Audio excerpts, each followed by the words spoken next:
do this. I want to start off by just making a general concept map of stats, what we're looking at here in this unit. All right. Why is my... There we go. Now I can draw. So think of statistics here, the big picture statistics. What is the point of statistics? It's to learn something about a population. So a population is the big group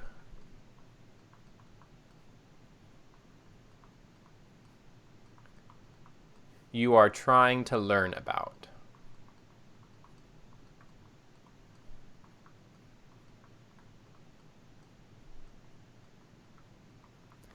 It could be the entire country. It could be the entire world. It could be an entire high school. All right. It's just whatever big group you are trying to learn about. Oftentimes it is something massive like the entire country or the whole world or the human population. But sometimes it's not that big either. It's like an entire school or an entire city might be your population that you're looking at. All right, so there's two ways we can learn something about a population. All right, there is the observational study.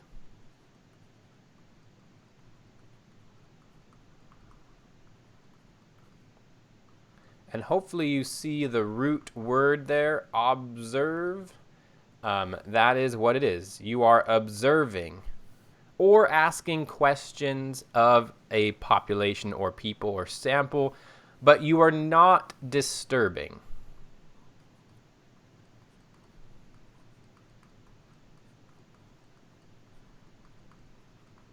All right, the population. You might be disturbing as a person, but you're not disturbing the population, okay?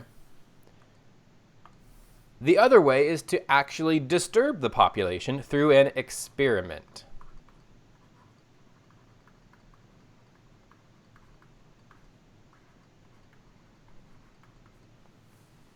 If you are actually doing an experiment on the population, you are somehow actively changing the population.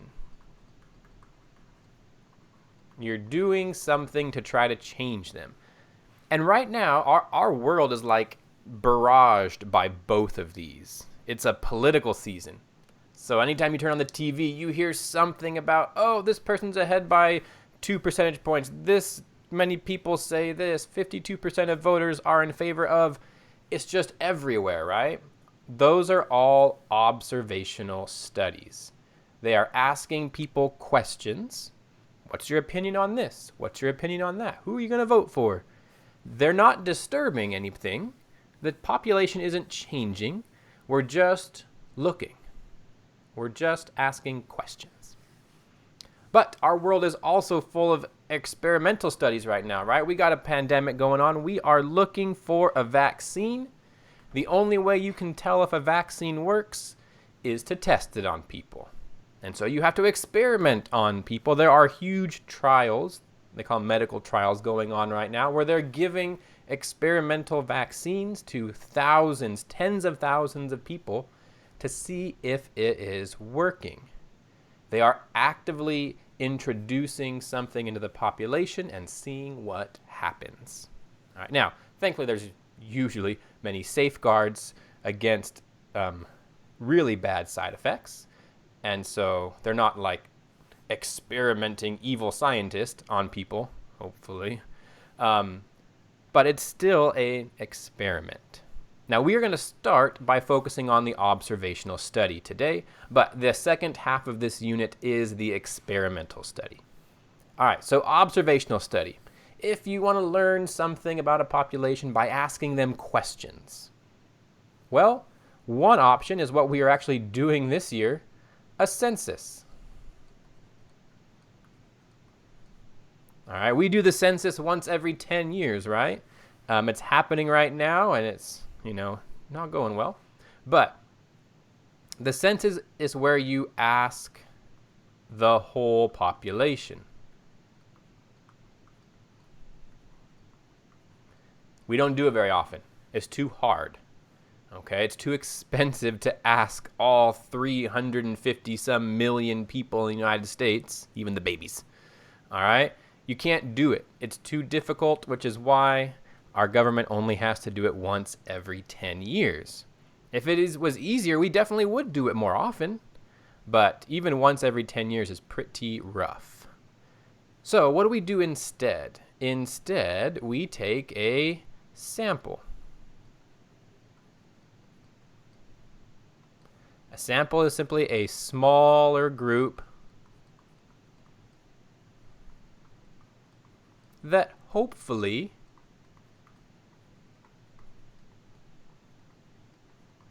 represents the population.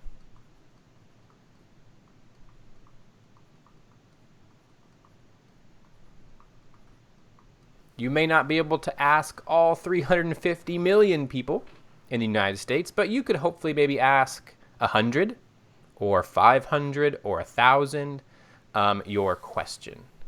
Now, your question is what we call a sample survey.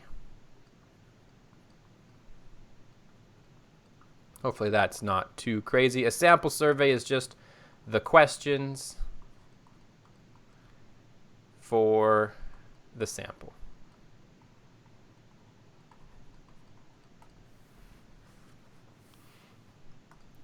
Now, we are going to focus here on how to do this poorly today. A big part is right here.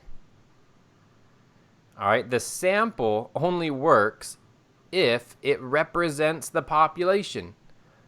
If it doesn't represent the population, then you're going to have bad information. So, how can this be done badly? There's a couple of ways. The first two ways are choosing your sample poorly. All right? You probably do want to write these two definitions down.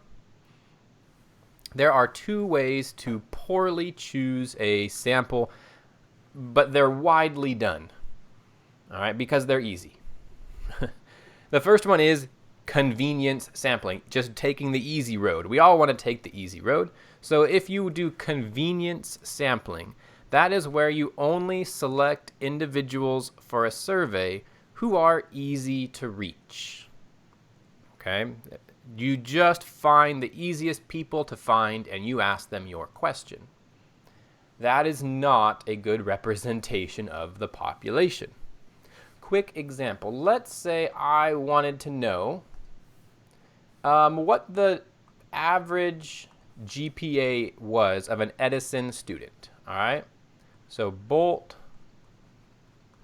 wants to know the average GPA of EHS students. But, man, it's distance learning. How am I going to talk to all these students? I can't get in touch with them, so I'm going to be lazy. And I'm only going to ask my AP Stat students. Because it's easy. I got you here every other day. I can ask you right here in the call. He only asks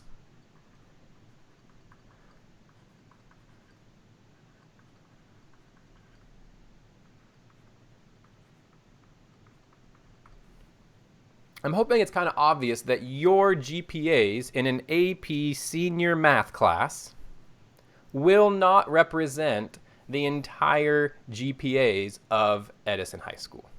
All right? From freshmen to seniors, you are not a good representation of the whole school. Okay? My results would be skewed. My results would not be accurate for the entire population of Edison. This is convenience sampling. Okay? Another thing is, let's say we wanted to figure out how much do college students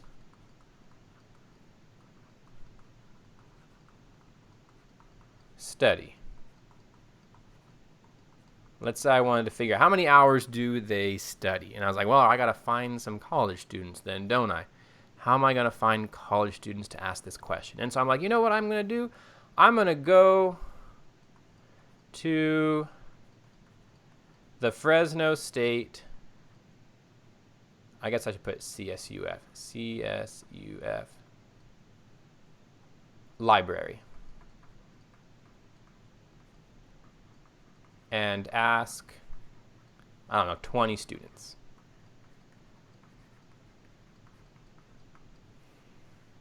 All right, that's bad stats. Well, because the people who are in the library are more likely to be studying more, right? They're actively in the library. You're not going to get a good representation of all the students at Fresno State if you only go to the library to ask, how much time do you study? That's convenience sampling. That will give you bad results, okay? All right, another one is voluntary response. All right, if you let people choose to participate in your study, if they opt in, that is going to give you bad numbers. That does not represent the whole population. All right, popular made up stupid question, all right? Should Obama go to jail? A Fox News website poll. Do you think that poll is going to give accurate results for what the country actually believes?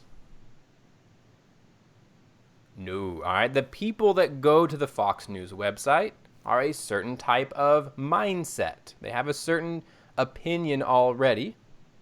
The people that will click on that poll probably already have a certain opinion. And so because they have all these preconceived ideas and they're self-selecting themselves, that is not going to give you a good representation of what the country actually believes, okay? So the word there is self-selection, all right? People cannot self-select to be in your sample. So all of those websites, not just Fox News, all the websites, if CNN has a thing on the line that's like, hey, we did a poll, you'd be like, wait a minute. Did you just have this on your website and only the people that go to CNN anyways clicked on this website and clicked on this poll? That is not good. All right, that is not good stats. Both of those introduce what we call bias. Okay, convenient sampling and voluntary sampling both introduce what we call bias. It's when one viewpoint or another is very likely to be underestimated or overestimated by the design of the study. Okay, just one viewpoint is either going to be pushed up or one viewpoint is going to be suppressed simply by the design of your study. If I only go to the library and ask about study habits, my method is going to overestimate the amount of time people are studying because I'm asking people that are studying. I'm not asking the people who are out throwing frisbee or bowling or whatever else those youngins do these days. All right? That is all called bias. It's not the only kind of bias, though. One more type of bias I want to talk about before I give you some more concrete examples. It's called a response bias. Okay? It's when there is a systematic pattern of inaccurate answers to a question. And that might seem a little fuzzy, like what the heck does Bolt mean right there? I'll give you an example here and it'll hopefully clear things up. You can sway people's answers just by the way you ask them the question. Take this for example. Do you wash your hands after you go to the bathroom? Of course, everybody if I called you out right now on the old Zoom chat here, everybody would say, of course, Bolt, of course I wash my hands after I go to the bathroom. Everybody does. But if you watch them, I'm not saying put a hidden camera in a bathroom, no. But if you watch people coming out of the bathroom, it's like 80% wash their hands. Maybe. Like 80% wash their hands. 20% don't. We've all been in the bathroom and you've seen somebody come out of the stall and just walk out, right? We've all been there and you'd be like, what? I gotta touch that handle now? We've all seen it. But if you ask somebody face to face, of course they're gonna say they wash their hands.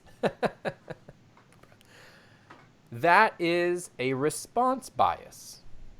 Okay? You're going to get inaccurate answers because you're talking to them face to face. They're not going to own up to something embarrassing. You would have to do like an anonymous survey to get a real answer there. Another one, let me write this one down. This is a cool one that I saw. If you ask people, hey, how happy are you?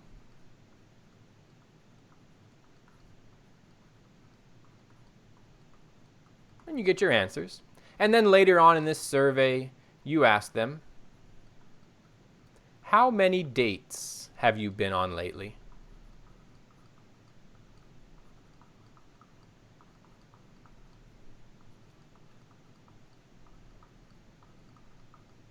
And you'll find very little connection between these two questions.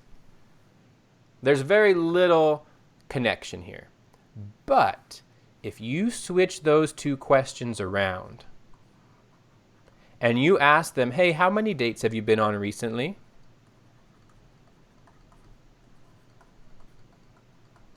And then right afterwards, ask them, how happy are you? You will definitely affect the answer to that second question. That's a response bias. Even the way you order your questions can introduce a response question or a response bias. It's kind of crazy, but it's true. The left side, the left example there, if you say, hey, how happy are you? And then later on you ask how many dates they've been on, there's no real connection there between those two questions. But if you flip them, ask them right next to each other, one after the other, then they really start to affect each other. All ways that you can sway people's answers. That's all ways statisticians can make the answer say what they want the answer to say and not what it should say. Bad stats, ladies and gentlemen, bad stats. All right, so let's take a look at what you actually have to do with response or with reporting a bias, because you are going to have to be like, hey, describe the bias in this scenario. And you're going to have to be able to describe the bias. And you got to do two things to describe bias, all right? This is what the College Board is looking for, and it's a good bar to meet. I like it. Describe how individuals might respond differently compared to the population. That's your first thing you got to describe. Then 2, explain how this would lead to an overestimate or underestimate in the sample. You got to sort of describe both of those. All right, so I got 2 examples. First one, anybody recognize that there boat? You actually get a second picture of the day today. This is usually a picture of the day every year. Anybody recognize that there boat? No? All right, that boat was a British research vessel that was made a couple years ago. It was like $300 million. Crazy expensive. It's in the Antarctic right now. It is a big boat. You're closer than you think there, Ian. It's going down to the Antarctica to study sea ice and climate change, all that good stuff. And they did something dumb. They're like, well, this boat needs a name. How are we going to name this boat? Let's ask the internet, some smart person said. And they're like, yeah, let's ask the internet. Terrible idea. Never ask the internet anything. All right? Don't do it. So they asked the internet, of course. And what do you think their names they got back was? Who won this poll? Here are all the names. Coming in at number 1 with 124,000 votes, Bodie McBoatface. $300 million research vessel, by the way, Bodie McBoatface. Other good runners-up, take a look at that. It's bloody cold here. It's going... David Attenborough was actually the one that they did finally go with. They said, screw you, internet. We're not doing this. It's $300 million research vessel. They went with the David Attenborough. But Usain Bolt, I like that one. Boatimus Prime. It's good stuff. I like big boats and I cannot lie. See, Ian, you were close. What iceberg? It's good stuff. It's good stuff. Anybody get this one? Give me a thumbs up in chat if you get this one. Thanks for all the fish. That's a funny reference. It's a good one, though. Ice, ice, baby. Dun, dun, dun, dun, dun, dun. It's a good one. And Botosaurus Rex, one of my favorite as well. That, again, ladies and gentlemen, is why you do not ask the internet. But that type of idea where you ask the internet is a very biased way of doing things. It is a kind of a convenience sample, but it is mostly a voluntary response sample. All right, that is voluntary. People voluntarily opted in to go to this website and vote their opinion.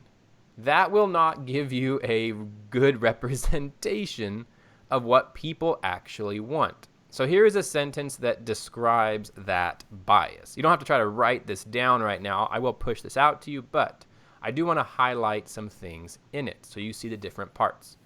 The sample survey used voluntary response, which introduces bias. To describe that bias, I first have to do this.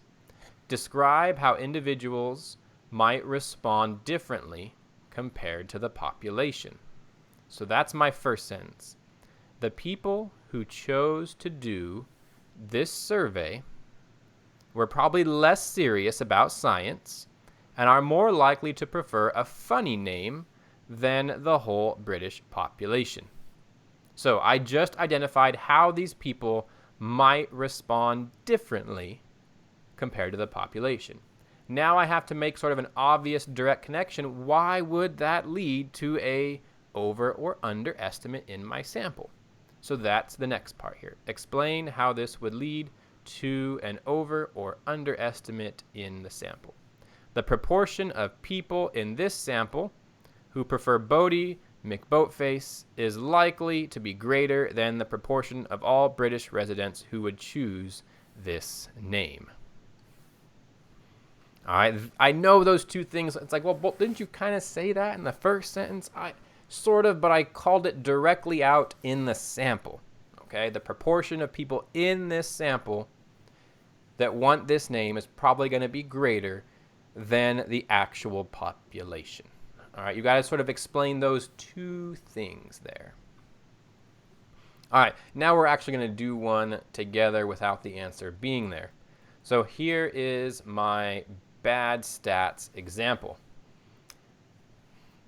I got this from another stats teacher at a different high school. I would love to do a project like this, but the COVID is making it so we can't, sadly. So what this teacher does is he makes his students go out and do their own survey. But they have to do it two ways. They have to do it well, and they have to do it badly to see the difference that bias can make. So here's this group of students project. They asked, do you like the teachers at RCHS? I think it was Rancho Cucamonga High School down in LA. So they did it two ways. The first way, they had a student ask this question. Do you like the teachers here? Take a look at their results. Then they had a teacher ask this question. Do you like the teachers? And you can see the results were greatly swayed on that second one. So having a teacher ask this question introduced a ton of bias, which of course it did. Isn't that kind of like if I asked you, hey, do you like this class? Even if you hated it, you might be like, it's all right, Bolt. It's all right. You're not going to say to my face that you hate. You better not say to my face that you hate this class.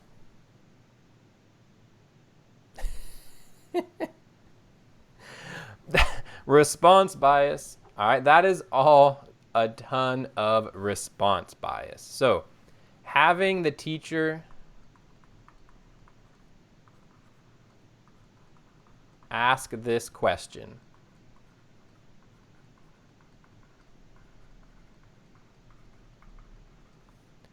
Introduced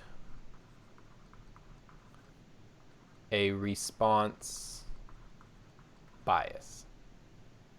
You'll say it to a screen. All right, so I got to do two things to describe this bias, right? First, I have to describe how individuals might respond differently compared to the population as a whole. All right, so I will say students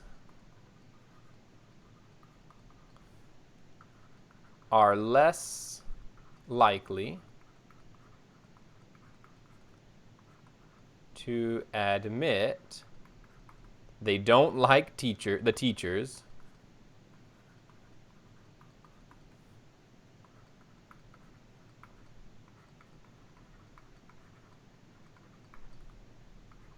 to a teacher.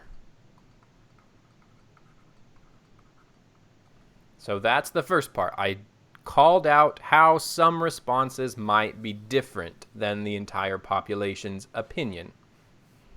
Now the second part. I have to say how this affects my sample and over or underestimates something. All right? This will overestimate the yes response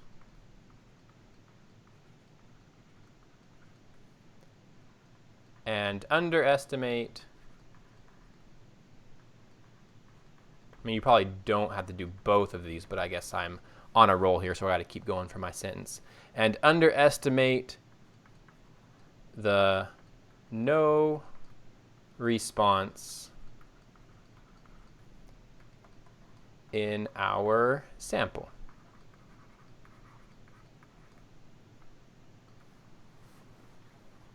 So you kind of need those two things. Say how they're going to answer differently, and then how that affects your sample with the overestimate and or underestimate.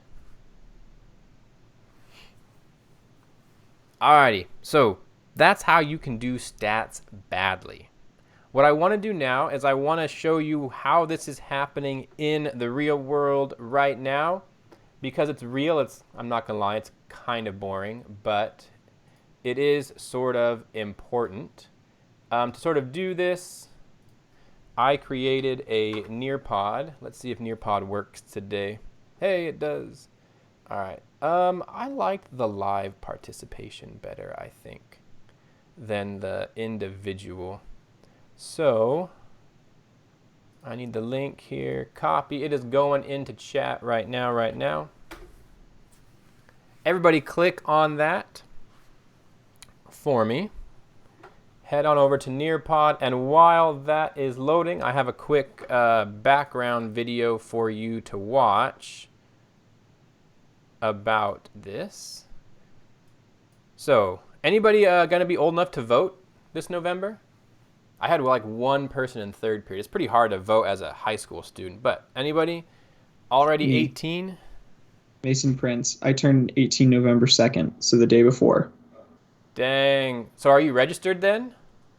I'm pre-registered. We don't know how that works. I was talking with my parents about that Yeah. yesterday because they haven't sent me a mail-in ballot, so I might have to go to a ballot the day before and vote. That is actually on the ballot right now, whether to let people like yourself vote in primaries. So if you are going to be 18 by election day and you'll be able to vote on the president or anybody else, should you be allowed to then vote in the primary to choose who those people are, even though at the primary, half a year beforehand you weren't 18. So you have to let me know how that goes for you. You are right there on the edge. That's cool. Yeah, literally on the edge. Maybe I'll sway your opinion here on Prop 22. All right, so take a look at this, ladies and gentlemen, about Prop 22 that is on the ballot.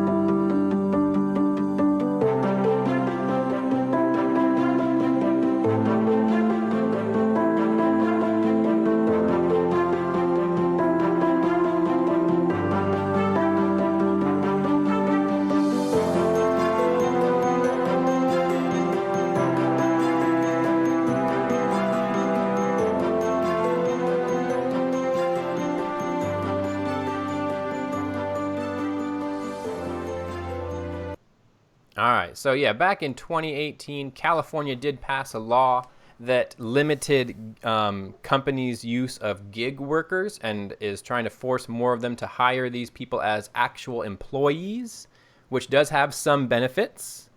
It can have some negatives, I suppose, but the big rideshare companies, they do not want to have their drivers as employees, and they want to have this exception with Prop 22. This has been held up in the courts since the law got passed in the end of 2018, so it hasn't happened for them, and the voters are going to decide this hopefully once and for all. So, I found a fact check article for you to read here. You'll have to let me know about if this works for you. Third period said there were some issues with the audio, so you have to let me know if you can read this on your own screen. I'm going to keep it up on the share screen, but it'd be nice if you could do it on yours.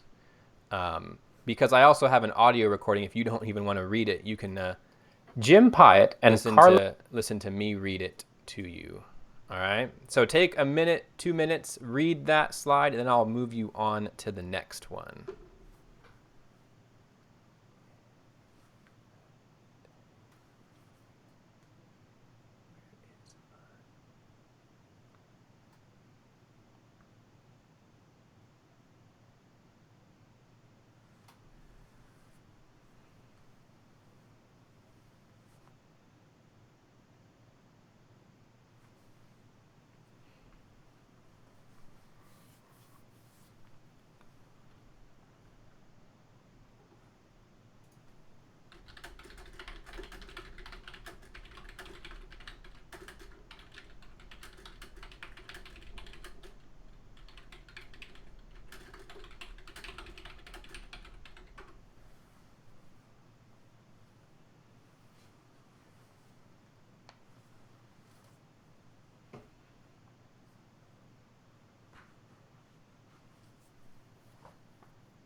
All right, here's my first question.